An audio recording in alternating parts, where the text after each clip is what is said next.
রহমতুল্লাহ। বর্তমান সময়ে এই ছবিগুলো ট্রেন্ডিংয়ে আছে। অনেকেই এইরকম ছবি এডিট করার জন্য চেষ্টা করতেছেন বিভিন্ন ওয়েবসাইট থেকে। অনেকেই পারতেছেন, আবার অনেকেই পারতেছেন না। আপনি যত সুন্দর ক্যাপশন দিতে পারবেন, যত সুন্দর করে এডিট করতে পারবেন বা যত সুন্দর করে আপনি আপনার প্রফেশনটাকে লিখতে পারবেন, তত সুন্দর করে আপনি এই ছবিগুলো এডিট করতে পারবেন। এরকম ছবি সাধারণত এডিট করার জন্য যারা গ্রাফিক্স ডিজাইনার আছে অথবা যারা ফটোগ্রাফার আছে তারা ঘন্টার পর ঘন্টা সময় দিয়েও করতে পারে না। কিন্তু এআই দিয়ে আপনি মুহূর্তের মধ্যেই এরকম ছবি খুব সহজেই এডিট করতে পারবেন। আমি আপনাদেরকে খুব সহজ নিয়ম এবং খুব সহজেই কিভাবে করবেন সেই প্রসেসটাই দেখাবো। তো চলুন এরকম ছবি কিভাবে এডিট করবেন এবং কোথায় থেকে করবেন আপনাদেরকে দেখাই। দেখানোর আগে রিকোয়েস্ট আমার চ্যানেলটি সাবস্ক্রাইব করা। আর যারা অলরেডি করেছেন থ্যাংক ইউ সো মাচ। শুরুতেই আপনি যে ছবিটি এডিট করবেন সর্বপ্রথম আপনি সেই ছবিটাকে সিলেক্ট করবেন। জাস্ট আমি এই ছবিটাকে এডিট করব, মানে আপনারা দেখতে পাচ্ছেন একটা মেসির ছবি।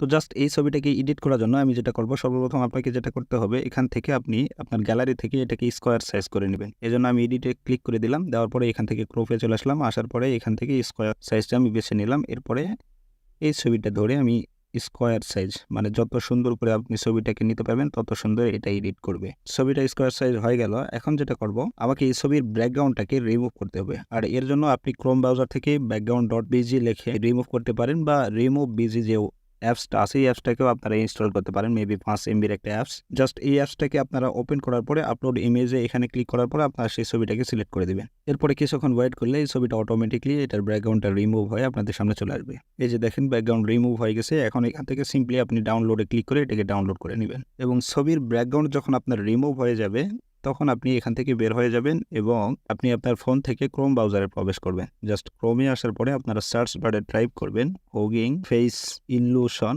এখানে লিখলেই এই ওয়েবসাইটে চলে আসবে। জাস্ট এই ওয়েবসাইটের উপরে একটা ক্লিক করে দিবেন। কিছুক্ষণ ওয়েট করলে হুগিং ফেস নামে যে ওয়েবসাইটটা আছে এই ওয়েবসাইটটা চলে আসবে। জাস্ট সিম্পলি এর উপরে একটা ক্লিক করে এই ওয়েবসাইটটা ওপেন করবেন। এই ওয়েবসাইটে আসার পরে এইভাবে আপনি দেখবেন drop image here or click to upload, মানে এখানে ছবিটা আপলোড করতে হবে। এই জন্য এখানে একটা ট্যাপ করে দিবেন, আপনার গ্যালারিতে চলে যাবে। গ্যালারি থেকে সেই ছবিটাকে এইভাবে আপলোড করে দিবেন। নিচে একটা অপশন আছে, এটাকে টেনে 2-এর অধিক করে দিবেন। এরপর আপনাকে যেটা করতে হবে, যে প্রমোট যে অপশনটা আছে এই অপশনে ক্লিক করে এখানে আপনি কিভাবে এডিট করতে চান জাস্ট সেটা বোঝাইতে হবে। ধরেন স্কাই ব্লু ট্রি।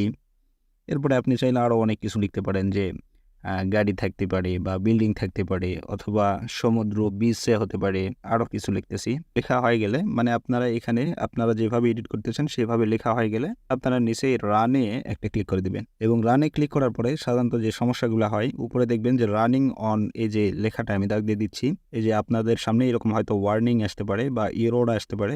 আপনারা এখান থেকে কেটে দিবেন, দিয়ে আবার নিচে চলে আসবেন। আসার পরে আবারও রানে ক্লিক করে দিবেন। এরপরে দেখবেন এখানে রান হচ্ছে কিনা, এই যে আমি দাগ দিয়ে দিচ্ছি, এই লেখাগুলা ওপেনলি চলতেছে কিনা। যদি চলে তাহলে বুঝবেন যে ছবিটার কাজ করতেছে, আর যদি না হয় তাহলে এইভাবে রানে ক্লিক করতে থাকবেন। সিম্পলি এখান থেকে এই সমস্যাটাই বারবার হয়, যেহেতু এই ওয়েবসাইটগুলোতে প্রচুর চাপ থাকে এই জন্য মাঝে মাঝে সার্ভার ডাউন হয়। তো আপনি দেখবেন যে রান হচ্ছে কিনা। যদি রান হয় সেক্ষেত্রে কিছুক্ষণ ওয়েট করবেন। এখানে সেকেন্ডও দিয়ে দিবে। এইভাবে এটা কিছুক্ষণ লোড নেবে, বিভিন্ন প্রসেসে তারা এটাকে এডিট করবে এআই। এরপরে আপনাদের সামনে এরকম ছবিটা চলে আসবে। আপনারা যেভাবে ক্যাপশনটা লিখবেন বা এই প্রম্পট অপশানে আপনারা যেভাবে লিখবেন বা যা লিখবেন ঠিক সেইভাবেই সেটার উপরে প্রসেস করেই তারা ছবি এডিট করবে। দেখেন আমি যা যা লিখছিলাম ঠিক সেইভাবে ছবিটাকে এডিট করে আমাকে দিছে। তো এখান থেকে এই ছবিটা ডাউনলোড করার জন্য এই যে একটা ডাউনলোডের একটা অপশান আছে, এই চিহ্নটাতে ক্লিক করার সাথে সাথেই দেখেন এখানে লেখা আসতে পারে ডাউনলোড এগেন বা ডাউনলোড শুরু হয়ে যেতে পারে। জাস্ট এখানে ক্লিক করলে ছবিটা এই যে ডাউনলোডিং ফাইল হয়ে গেল। আমি যদি ওপেন করে আপনাদেরকে দেখাই, আপনারা দেখেন এই যে ছবিটা ডাউনলোড হয়ে গেছে। ঠিক এইভাবেই আপনিও আপনার ছবি বা আপনার প্রিয়জনের ছবি অথবা অন্য কোনো ছবিকে আপনি এডিট করতে পারেন। সো গাইস, এই ছিল মূলত ভিডিওটি ভালো লাগলে লাইক কমেন্ট করে সাথেই থাকবেন। ধন্যবাদ।